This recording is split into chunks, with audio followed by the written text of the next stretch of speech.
Hi, Norm. Hey, Chris, how's it going? I'm doing all right today. About yourself? Good. I was just reading about that Supreme Court case where they overturned the Chevron Doctrine in a 6-3 decision.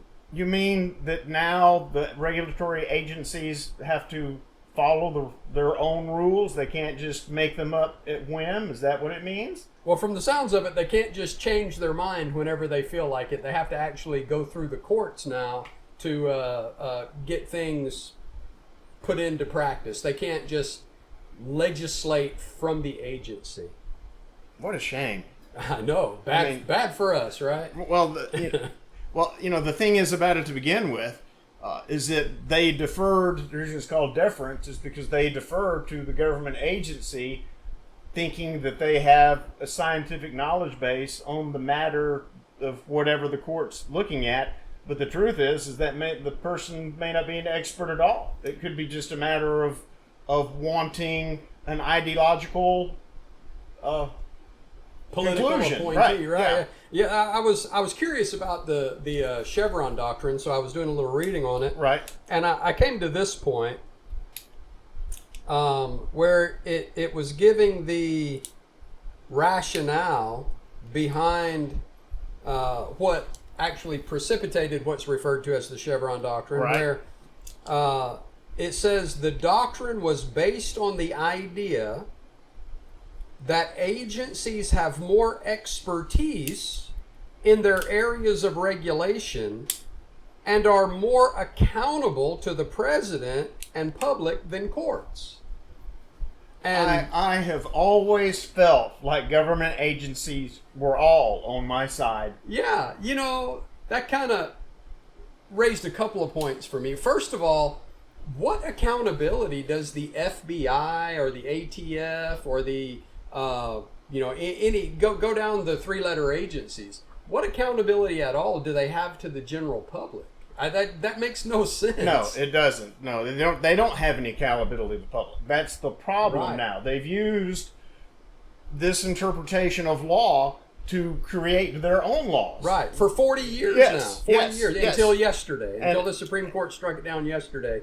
But the other thing that stuck out to me was that it was assumed that they were experts on the areas that they enforce, like the ATF director being an expert on, say, how to break down a Glock. You mean when they tried to demonstrate how knowledgeable they were in their subject matter? Right. And the gentleman couldn't figure out how to Right, now, drop the slide on that? full disclosure, this is the first time I've ever, not like this instant being the first time, but about, 5 minutes ago? Roughly. About 5 minutes ago was the first time I'd ever held a Glock in my hand. And it was because we were talking about this very thing. So, first time I ever held a Glock about 5 minutes ago. And Chris demonstrated to me how to break it down. So, just make sure it's decocked. Pull back on it. Let's do it this hand. Yeah, do it that way. Yeah, let's do it this hand. Pull it back just a tad, and then pull these pins down. Pull the ears. Ears. There you And go. then it slides right off. Takes about about 3 seconds. Roughly. I mean, it doesn't take long. And so the ATF director, who is the expert that the courts are supposed to defer to in gun legislation, in infringements on our Second Amendment rights, he wasn't able to do that I learned how to do just 5 minutes ago for the first time, and was able to repeat in about 10 seconds.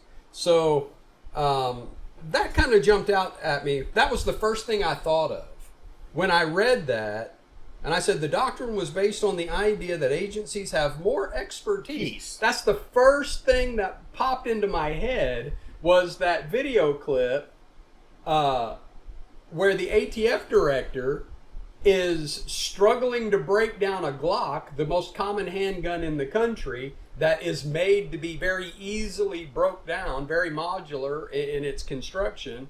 And this expert was not able to do it. And I remember that video going around and how he was roundly made fun of all over gun sites probably not nationwide, probably worldwide. I'm sure. Yes. So that's the idea of the Chevron Doctrine. So for nearly 40 years, Chevron deference was a cornerstone of administrative law. However, it faced increasing scrutiny in recent years, with some scholars noting it had entered a period of uncertainty after long enjoying consensus support on the Supreme Court until yesterday. Yesterday, it was struck down by a 6-3 decision. So,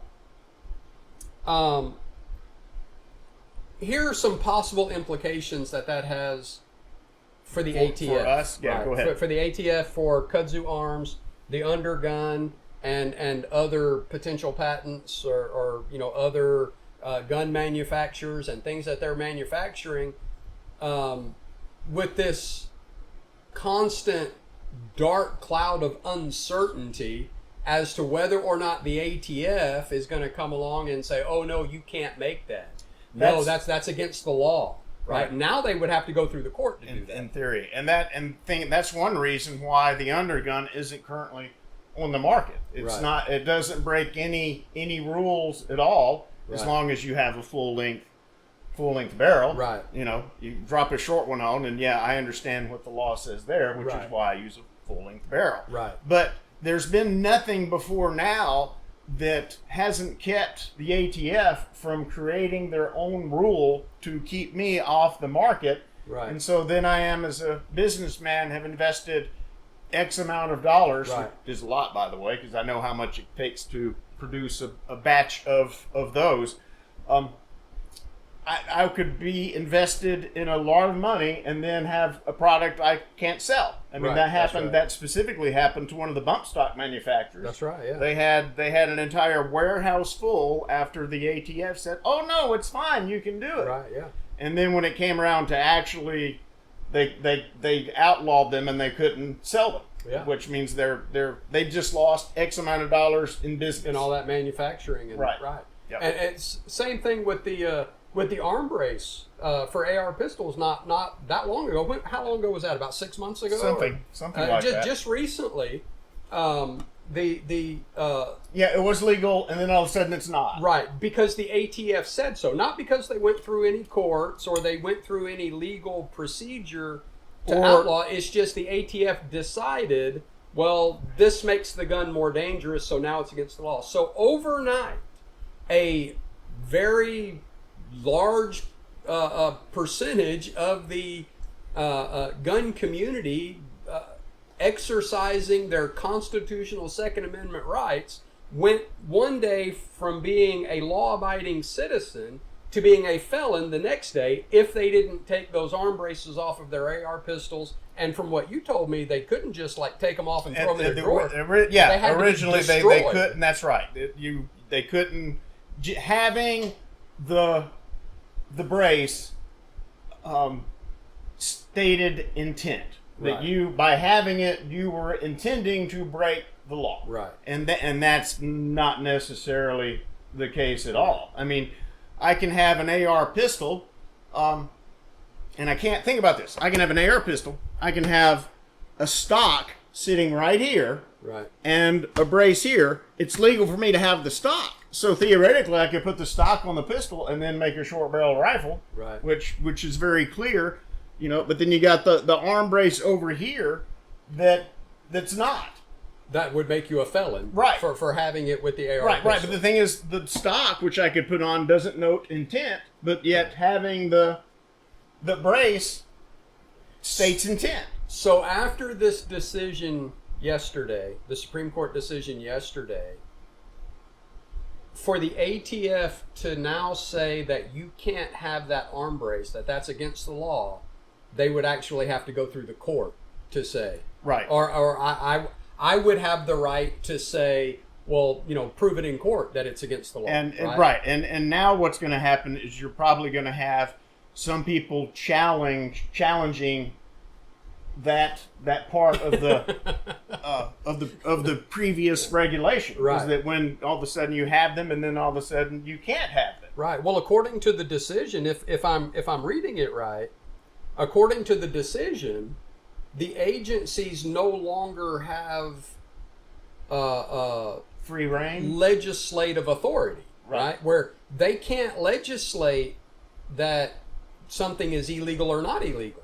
It has to go to the court and be decided by a judge in court, right? And laws are made by the legislation, not by the agencies themselves. Exactly right. That's right. And the thing is that the problem that we've run into with it for the past period of time is you have it abused. You have people that are ideological and guns are against their ideology, and so they make every step as anti-gun as they possibly can. So you're not regulated by experts in the field. You're regulated by bureaucrats who have a goal. Right. And with the ATF stuff, it's to take guns away from us. They say that they want to lie and say, "Oh no, we're not trying to take your guns away. It's just the dangerous ones." Right. Yeah. They're that's why the directors of these agencies change so often with executive administrations, right? When you have an election and the party in charge of the executive branch changes, one of the first things they do is replace the directors of these agencies, because they want directors of these agencies that are in line with their political ideology. Right. Well, as far as just enforcing the law, what difference does political ideology make to just enforcing the law? It shouldn't make any. It shouldn't. But right now, it's a huge problem because of the Chevron Doctrine. Right. But now the Chevron Doctrine is gone, and so now if they want to, say we were out at the range, and I'm shooting my AR pistol, and I have an arm brace on my AR pistol, and an ATF agent comes out and they says you can't have that. They tell me you can't have that. I'm arresting you now for committing a federal gun crime. The court would not recognize their authority to say that arm brace is a law, because there's been no legislation from Congress say that it's against the law. Right, and I think that's what you're going to have now, is you're going to have a lot of people revisit past decisions. Right. And so I expect the arm brace law to be challenged, because all of a sudden it was legal, and then in one fell swoop all of a sudden it's not. Right. And it was nothing more than an individual's decision. It wasn't, there was no law passed, nothing changed. Just all of a sudden somebody seriously just stated that no, that's now illegal all of a sudden. Right. And the thing is, it's given the government a lot of power across the entire spectrum. The EPA, big time. Yes, big time. The majority of the abuses that we've seen from the ATF, from the EPA, from the FBI, all these three-letter agencies, these federal three-letter agencies, all of these abuses in recent years that have really just ramped up in the past, 10 years, probably? 10, 15 years? You could probably denote it by certain administrations. Well, that's why I was saying about 15, 16 years, right? Right. Yep. So, but it goes back to this Chevron Doctrine. Yes. And them having the ability to actually enact law without congressional legislation. Right. Right. Yeah. So we keep referring to the Chevron Doctrine and what it means, and deference. Chevron deference, right? Doctrine, So let me just summarize real quick what the Chevron Doctrine is, so that you'll understand what we're talking about. Right. You'll understand what just got overturned by the Supreme Court, by the very good 6-member majority of the Supreme Court that we have in large part Trump to thank for. And so, I mean, also though, what happens if the Supreme Court changes? I mean, then we no longer get treats like this. It's not a treat. It's actually what should be the case all the time. Right. And it's been the government that has abused their power. Right. That's right. What we have right now is a Supreme Court that actually respects the Constitution and is making rulings in line with the Constitution, which is what the Supreme Court's supposed to do. Yes. Well, there's three on there that don't believe that. Well, there are every person in government is supposed to support the Constitution. They take an oath. They take an oath to support the Constitution. Right. And then when you have people in their ideology who are taking the vow of following the law, right, and have no intention at all. That's right. They know good and well when they raise their right hand and they swear that oath, they take that vow, they know good and well they're not going to follow it. That's right. So the Chevron Doctrine originated from the 1984 Supreme Court case Chevron USA Inc. versus Natural Resources Defense Council Inc.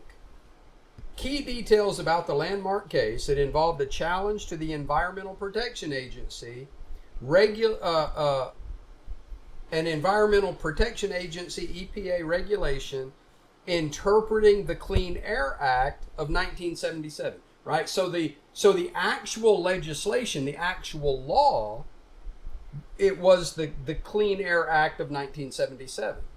So this was having to do with how the EPA was interpreting that act. Right. Right? The EPA had changed its definition. That sounds familiar. Doesn't it? Change the definition. Change the definition. What was the other case just recently where the Supreme Court said, you can't just change your definition. We just talked about it recently, where the ATF had changed their definition on something. It was the Second Amendment case. Right. And the ATF had changed their definition on a matter. We talked about that and the potential that had. It was the bump stock case. Yes. Right. Right. And it was the way the ATF was outlawing the bump stock was by changing their definition of machine gun. Right. But or interpreting the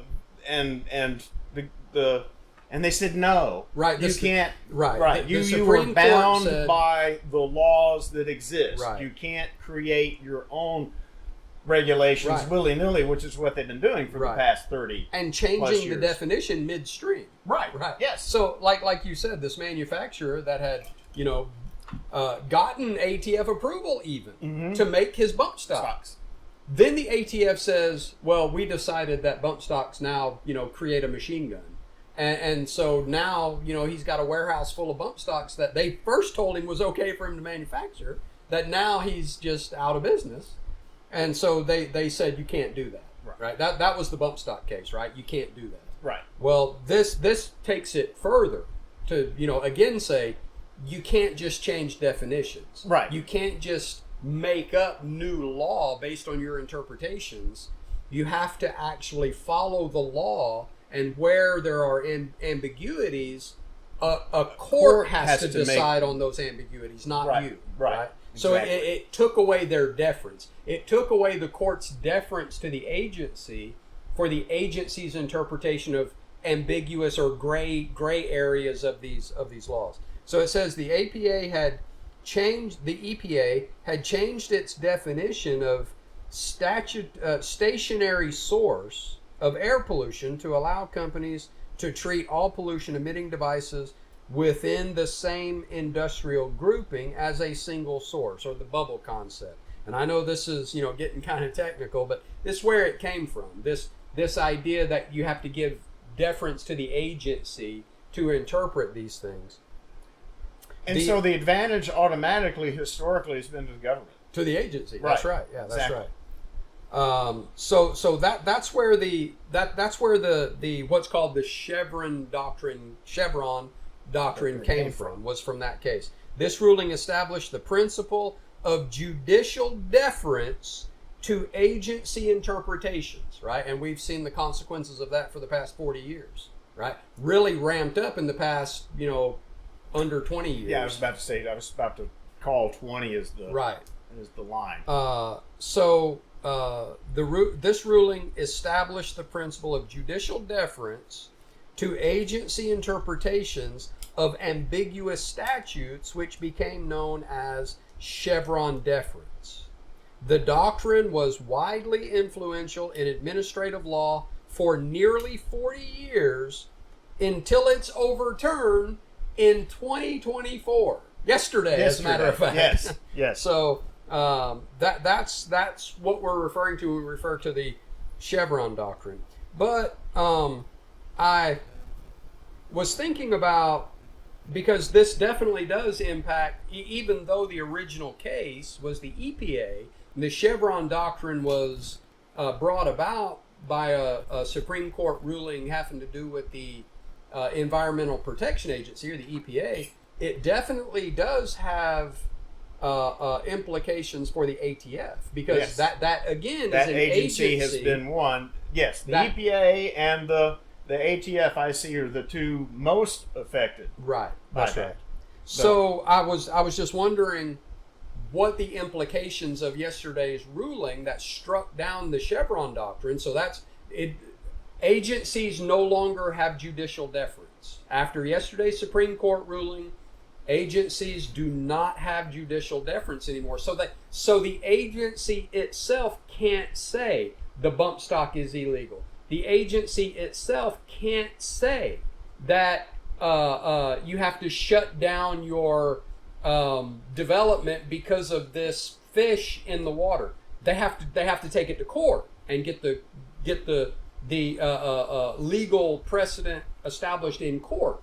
The agency can't do it themselves. They no longer have judicial deference. The ATF no longer has, in the way, I mean, if I'm reading it right, you can tell me what you think. That's my interpretation as well. They no longer have the judicial deference to say that the arm brace for AR pistols are against the law. They can't do that anymore. Right. And I think this is rolled around because of abuse. Right. How they, the Supreme Court justices... If you give a federal agency power, they are going to use it. Yes. And the Supreme Courts are where, they live in the same world that we do. They see what's going on every single day. We can see government abuses. They can too. Right. That's right. So these are some things, some implications pertaining to us. Yes. Kudzu Arms. Specifically has bearing on me and the undergun. The undergun. That's exactly right. Right. Yep. So these are some of the implications that I thought I would ask you about. What do you think about these potential implications on the ATF? Okay. The potential, or to potentially limit the ATF's ability to interpret and enforce gun laws without judicial scrutiny. Right? They can't do that. Yes, they can't do that now. Yes, in theory. Now, I'm sure they're still going to try to figure out ways around it. Right. And the thing is, there are going to be a whole lot of litigation, revisit some things that have already been taking place in the past. Like I expect a new challenge to the arm brace law because they willing, hopefully soon. Hopefully. Well, I've got no doubt that there might be some in the works. I bet there are some cases in the works that haven't made it to the Supreme Court yet. Well, that's a question now, right? Because the ruling yesterday, taking away their judicial deference, is that even a law anymore?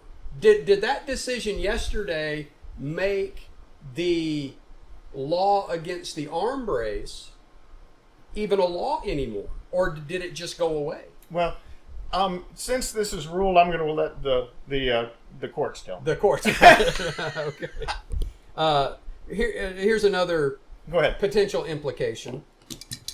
Courts may now have more power to challenge ATF regulations or interpretations that gun rights advocates that gun rights advocates view as infringing on the Second Amendment.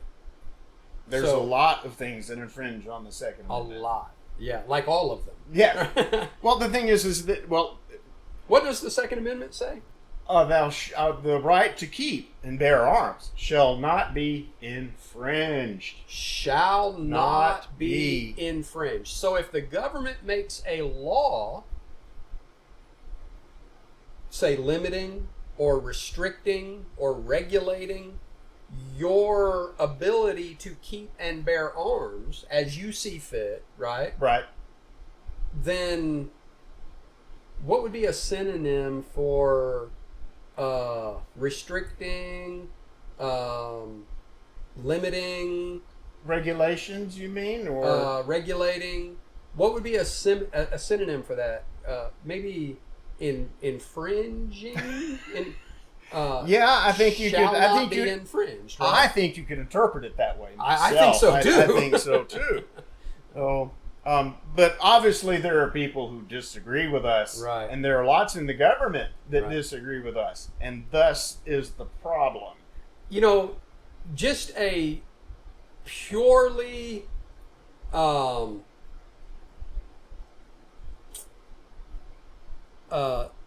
original intent reading of the Second Amendment, right?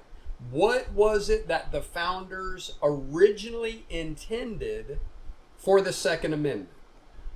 The original intention of the Second Amendment was so that the people could get their power back from the government if the government became tyrannical. That's exactly right. That's exactly what it's about. That's what they intended. So that means that the original intent of the Second Amendment is that private citizens have the right to own, to keep, and to bear arms at the same level that the government does, right? Right. People say, well, what do you want, a tank? If I could. I don't know. Shells are expensive. Yeah. And that's what I was going to say. Send me the money. I will buy a tank and keep and bear a tank. Yeah, but if somebody that has the means to own it wants to buy an F-16, which Biden actually threatened us with. Yes. Didn't he? Yes, he did. Yes. I mean, it was blatantly threatened by saying... Yeah, you're going to need an F-15 right. instead of your assault rifle. Right. Yes. I've got fighter jets. What are your ARs going to do against fighter jets, right? That was the threat. Yes, that was the threat. Okay, yes. So if somebody that had the means to own a fleet of fighter jets, if they wanted to spend their money on that, should have the right to do so. In theory, theory. That's the Second Amendment. That's the original intent of the Second Amendment. And they say, well, when the Second Amendment was written, it was black powder rifles. They didn't have, fighter jets and tanks. And, well, okay, but the original intent was so that the citizenry could stand up against tyranny. The formation of a tyrannical government. Right. What's the only way we can do that if not the ability to keep defend and to ourselves? bear yes. the same degree of weaponry that the federal government has? In theory, that's true. Right. So, and the thing is that when Biden said that there's been gun control all along, and you couldn't have gone and just bought a cannon and could buy the cannon. That's exactly right. You can go buy a cannon today. Yeah. It's black powder. It's not regulated. Right. That's right. All right. So, but yeah, you can. But that is indeed the point, though. That you can today buy a cannon unregulated. Here's another implication from the overturning of the Chevron Doctrine. It may become easier for individuals or organizations to contest ATF rulings or regulations in court, as judges will now interpret the laws themselves rather than deferring to the agency's interpretation.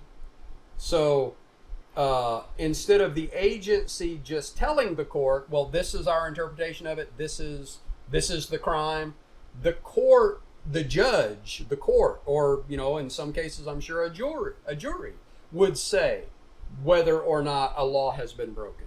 Right. But this also makes things less clear, too, in a lot of situations as well, which is good, because the whole reason why this ruling came about was as a result of abuse. Right. That's right. Whether or not that is actually in the write-up or not, that's what got everybody's attention, is abuse. And one of the things that that specifically brought this challenge about was the EPA or some sister environmental organization requiring fishermen to have an observer on the boat whenever they go fishing. For almost $1,000 a day. Yes, and you had to pay. That's right. That's right.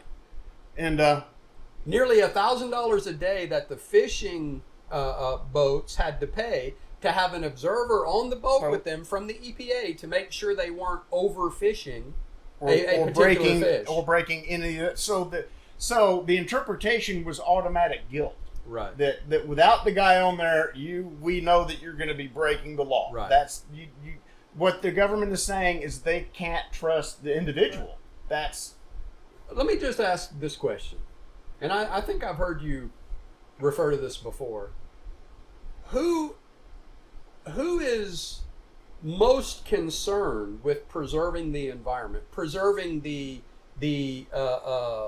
fish, preserving the wildlife, preserving the environment where these resources come from? Who is most concerned? The federal government or the people who have their livelihood coming from that land? Right. Or that resource? Right. Right? Definitely the people. Absolutely right. I mean, who's better at preserving the environment and the wildlife in a particular area other than the hunters who hunt that area or the fishermen who fish that area? Yes, the people who utilize the resources are definitely they would be considered the experts. Exactly right. Like, so what's a bureaucrat who has never gone hunting? What does he know about hunting? Right. And you could tell that ATF director had never held a handgun before in his life, had no idea how to break it down or how to manipulate it or do any of the basic functioning on a Glock, which again most common handgun in the country. Yeah. And this guy couldn't do what I learned how to do. These pins are kind of hard for me to get a hold of, though. They're couldn't do what I learned how to do, at this point, probably about 30 minutes ago. Yes. Right? And he's supposed to be the expert. He's supposed to be the guy that can pick it up and, do it just like that, the expert. But, I'm able to break it down quicker and easier than he did. Yeah, and I just learned how to do it. Right. The quote experts don't know what calibers are supposed to be used for what animal. I mean, they consider the 5.56 or the 223 to be a high-powered rifle, and really they're on the very low end of things. In the civilian world, the only thing that you're supposed to shoot with something the size of a 223 or a 5.56 is varmints, roughly about 35 pounds. Right, that's about the size of the animal that you would expect to take cleanly with a 223. Right. There's a pretty common line of memes on in the gun sites that will have like a whale exploding or something like that, and it'll say, see, that's why you shouldn't hunt with an AR-15. Right? The 223 is not, a big enough round to actually hunt large game. Right? Well, the point of the 223 was that it not kill, it wound. Right. I mean, that was the whole point, is that you wound the other soldier on the other side, and it uses more of the resources of that government than killing the person would. All you got to do when you kill somebody is haul off the dead body. Right. So it's actually a less lethal round. Right. So on purpose. Yes, on purpose. That's exactly right. And it was effective enough to where the Russians did the same thing. They took the 7.62 by 39 and nicked it down to small caliber. Right. For the same reason. So this was another implication, and this one may not be as readily apparent as some of the others, but when you consider how courts make rulings, which is on precedent of other rulings, other court rulings, right? Right. Well, then it's easier to see how this works. Because this could lead to more consistent judicial interpretation of gun laws across different jurisdictions rather than varying agency interpretations, right? Because today this agency may interpret it this way and this agency interpret it that way, and then tomorrow they flip-flop, and now they're, that's one of the problems that we've been running into, is you never know what the whims of the agency is going to be from day to day. Right. And what's going to happen now, though, is you're going to have activist judges try to take the law into their own hands. Right. And so you're going to have regionally, in my opinion, huge differences between what you can do over here versus what you can do over here. Well, which again brings it to, at best, a states' rights issue, Right. which is how states are supposed to work. I don't want to live in California because I'm not a lunatic lefty, right? Yeah. Okay, if California wants to be loony left, they can do that. Or New York, they can do that. I don't want to live there, but that's the beauty of the United States. We can choose where we, for now, we can choose where we want to live, where we want to move around, and We have, I want to live in a place that I can exercise my rights as I feel I should be able to. Right. That's the I guess the technical or the breakdown of the ruling yesterday. Now you want to spend a little time talking about the undergun and how this potentially affects your moving forward. Well, I pretty much touched on it, but the point being is that it's now harder for them to outlaw my product arbitrarily. Right. That there's no current law being broken. So in theory, they won't be able to just create their new regulation out of thin air. Right. That would render me not being able to market the undergun. Right. So in other words, go to kudzuarms.us and look for the undergun being made available very soon. Right. So it's good. Anything else you want to talk about with the ruling yesterday? I think we're good. It's just going to be interesting to see how all of this plays out. Great. So may you live in interesting times. Right. Indeed. Yeah. Yes. Right. Well, thanks for showing me how to break down the Glock. Sure, you're welcome. Now you can outdo the ATF engine. I can. I'm a Beretta person, so I have Beretta handguns primarily, but it's interesting too.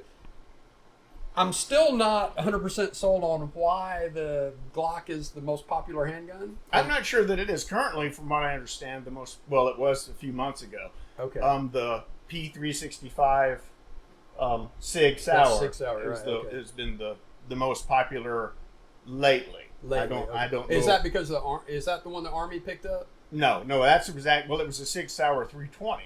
That the Army and they replaced the Beretta 92 with that. Beretta 92 with that. So right. which was why would they do that? Go back to the Beretta. Well, I mean, Beretta they offered their own gun for the evaluation as well. I think the APX, and it's still available now. It's in production. You can buy it if you want. That was one of them. It was a striker fired, removable backstrap, modular. Right. That was one of them that either the SEALs or the Rangers or one of them kept the Beretta. Didn't switch to the SEAL Sauer. Yeah, well, when you get into some of the agencies, they've got autonomy. They right. There are certain places, or I don't know. There are times when personnel can make their own choices as well of what firearm they want to carry. But anyway, so I appreciate the discussion on that ruling yesterday. Supreme Court's been giving us some good jubilation lately, haven't they? But not always. I mean, well, what was the one they dropped the other day? They sent it. Well, they said they refused to hear it. Right. They said that the suitors did not have standing. Right. I remember you saying something about that. I don't know what the case was, but I remember you saying that was disappointing. That they said that